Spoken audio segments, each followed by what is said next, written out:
Let's check on the cameras of this iQOO Z7 Pro in this video. On the back it comes with 64 megapixel primary sensor and 2 megapixel depth. Okay, and this unique flash looks actually beautiful.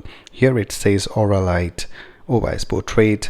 On top here it says professional portrait. So we'll be checking on whether it is actually true or false. Now if you check the camera UI, here you'll see that you have all these options. Yeah, night, portrait, photo, video. Under more options we have these things like 64 megapixel dedicated option, then slow motion, sports, dual view, time lapse. You also get this pro mode, so that is actually good. Okay, and we get dedicated option to switch on or switch off the stabilization like this, but it actually crops the video, yeah, if you turn this on. So let's go outside, and first of all we'll be checking on the video samples. After that I'll be showing you the still images, and we'll decide whether the cameras are actually good or not.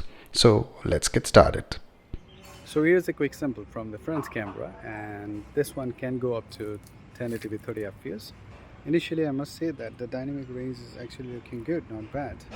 Yeah, on the screen I can say that it is looking good. So let's walk faster now. You can check that the stabilization is actually good, not bad. I'm not using any gimbal or even no external mic, so you can check the sound capture as well. So you can see that it is actually doing a good job. Let's check the quick movements, and yes, it is actually good, not bad. So you can see that the front camera is actually doing a good job. Yeah, so now let's check on the rear camera.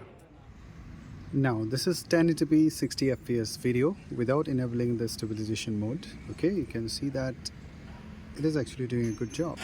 The movements, they are looking good. Okay, now let's walk faster. Yeah, so this is 1080p 60 fps.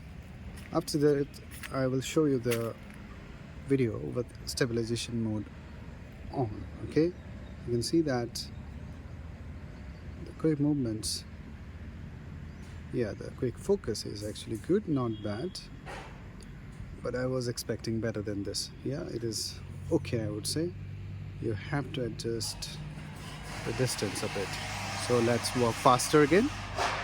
So please ignore the background noise. I'm walking faster again. Yes, the stabilization is okay. Yes, it's good. Now again the quick focus. Now it is doing good. You can see that focus is fine, not bad. Let's walk faster again. Okay, now let's turn on the stabilization mode. Now this is 1080p 60 fps with the stabilization mode turned on. You can see that it crops the video, and there is no significant difference. What do you say? Let me know in the comments. Okay, so let's walk faster. You get a cropped view here, but the stabilization is looking better when I have started walking. Now let's check the focus. It's okay. Yeah, you have to adjust the distance. Okay, so let's walk faster again. So here you can see that the stabilization is actually good. Yeah, I'm walking really fast, but still the video is looking stable. Yeah, so let's check the focus again. Good, not bad. Yeah,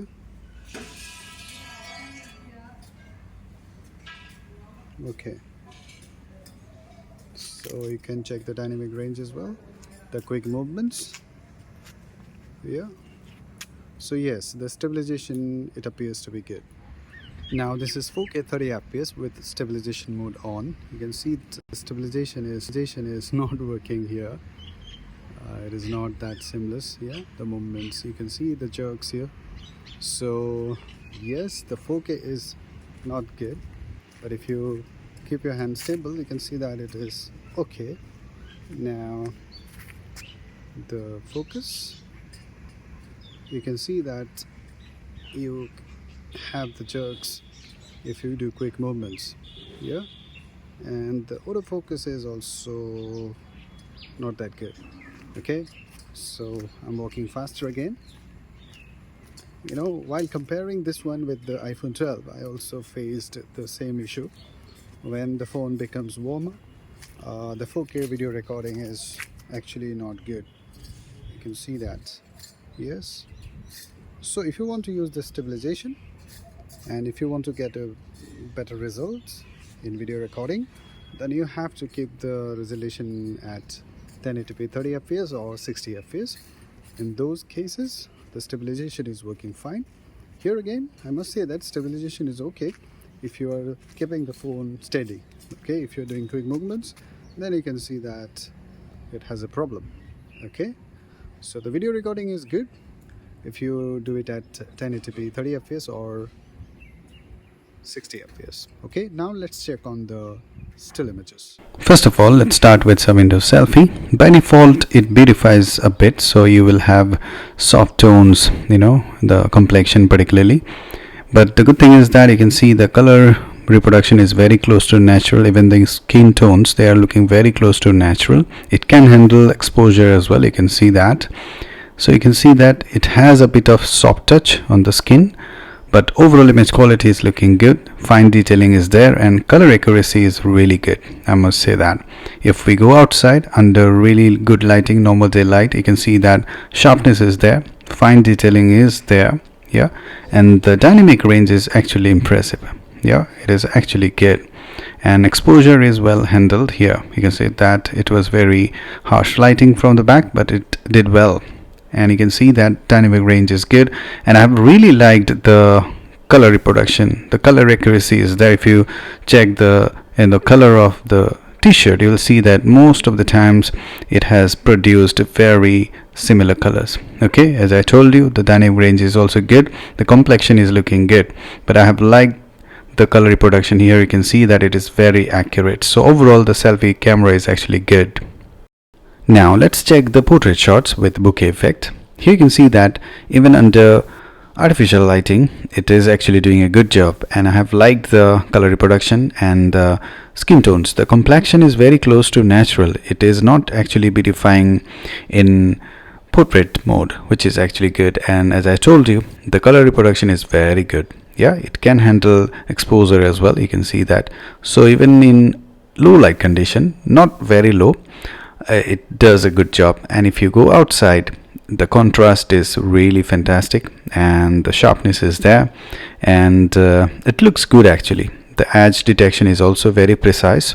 Not all the time, but most of the times I found that the edge detection is actually really good. And as I told you, even under a bit of low light condition, it is actually doing a really good job. Here it is, you can see that it is almost evening, and it has done a good job. And if you check the rear portraits, here I must say that it is actually over processing the images. As a result, we have a bit of warmer tones, but you may like it because it is more social media ready. You know, you can share it directly without editing, and the edge detection is very good. Yes, it is having a bit of boosted colors, but you may like it actually. If you don't like to edit your photos before sharing it out in a social media, then you may like it. But if you like very raw footage images, then you may not like it. And even if you take photos of non-human object, here again you may say that it is having a bit of boosted colors, but the overall image quality is very good. And good thing is that you don't have to struggle a lot to get a good looking shot. You know, you don't have to adjust the distance. Portrait mode is actually working really well, and color reproduction, as I told you, it is actually good. So you will actually love taking portrait shots with the rear camera as well as the front camera of this device. So here I must say that it is actually doing a good job. The dynamic range in HDR photos, it is actually looking good. If you check this photo, the letters G and PS in the middle, they are actually well captured. Yeah, detailing is good. The shadows, the sky, and the different shades, they are well exposed. Yep. And I'm really impressed with the overall color reproduction. It is actually looking good. Sharpness is there, detailing is there. So I must say that iQOO has done a good job when it comes to image processing, yeah, with this device. And here again you can see that the shades, you know, the sky, the trees, the leaves, the color reproduction is really good. And this one was taken under a bit low light, and you can see that these are actually looking good. Yep, so it can handle the different situation very well, and you get a really good looking image, yeah, which is actually good. Here again, let me show this. You can see that it has done a good job, so the HDR photos are looking good. So finally, let's talk about the night photography. If there is adequate light, the front camera can capture good looking images. It can capture light and details. So you can see that the color consistency is there. The complexion is very close to natural, but if you check the background, noise is there. So when it comes to noise reduction, it is actually not doing good. Here again, you can see that it is having too much of noise in the background, and it is struggling to handle exposure as well. But the rear camera is actually better when it comes to capturing good details. Here you can see that. But I found one issue here. The autofocus is not working that seamlessly. You have to tap on the screen to focus on the object. So this is what I have found, and I must say that overall image quality is good, but yes, noise reduction could have been better. The overall image quality is quite satisfactory. You can use both the front camera and the rear camera in low light, yeah, so it is satisfactory. But if you compare the night photography with the normal light or portrait shots, they are better. Okay, so I was expecting better low light photography than this. Okay, but still I would say it is quite satisfactory. So I believe that after checking on the samples, you've got a good idea about the cameras of this iQOO Z7 Pro. I must say that iQOO, they have done a good job here, because the camera performance is actually good.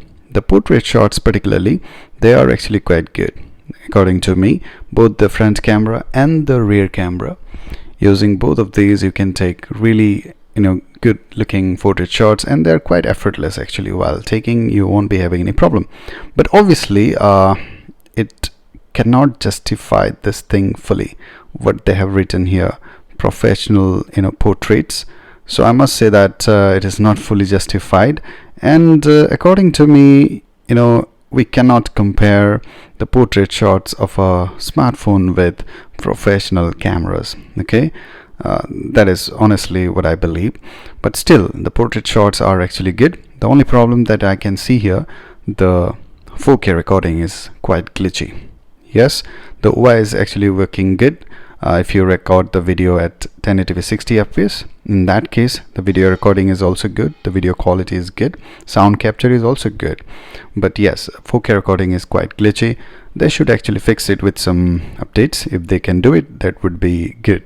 Yeah, the night photography is also quite average, I would say, but in this price range we cannot expect really good night photography, low light photography. So I must say that the cameras are actually good. So this is my opinion.